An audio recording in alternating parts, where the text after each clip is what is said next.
হাত জোর করে কান মুলে ক্ষমা চাইছে উর্দিধারী সিভিক ও পুলিশ কর্মী। কি অবাক হচ্ছেন? বিশ্বাস হচ্ছে না তো? হ্যাঁ, এমনই ঘটনার একটা ভিডিও ছড়িয়ে পড়েছে সোশ্যাল মিডিয়া প্ল্যাটফর্মে, যা রীতিমতো শোরগোল ফেলে দিয়েছে সারা বাংলা জুড়ে। ভিডিওটিতে দেখা যাচ্ছে একজন মহিলা রীতিমতো ধমক দিচ্ছে এক সিভিক ভলেন্টিয়ার এবং কর্তব্যরত পুলিশ অফিসারকে। অভিযোগ, রাস্তায় ওভার স্পিডে যাচ্ছে গাড়ি, কিন্তু কোনো প্রতিক্রিয়া নেই ওই সিভিক এবং কর্তব্যরত পুলিশ অফিসারের। শুধু তাই নয়, রীতিমতো চলছে ঘুষ নেওয়া। আর এই ভিডিও সোশ্যাল মিডিয়াতে আসা মাত্রই রীতিমতো তা ভাইরাল। আসুন দেখে নিই সেই ভিডিও। দেখেছো যে তোমাকে টাকাটা ছিঁড়ে দিয়ে গেল, লজ্জা করলো না? করে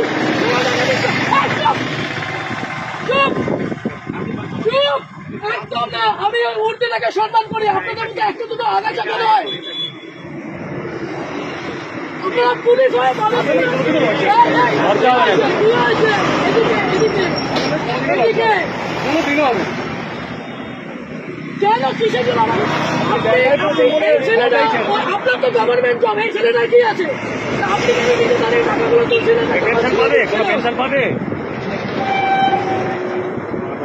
এই মাত্র বললেন ইউডি কেস, তারপরে বললেন ফ্যামিলি ম্যাটার। আপনার মেন্টালের আসি তাসি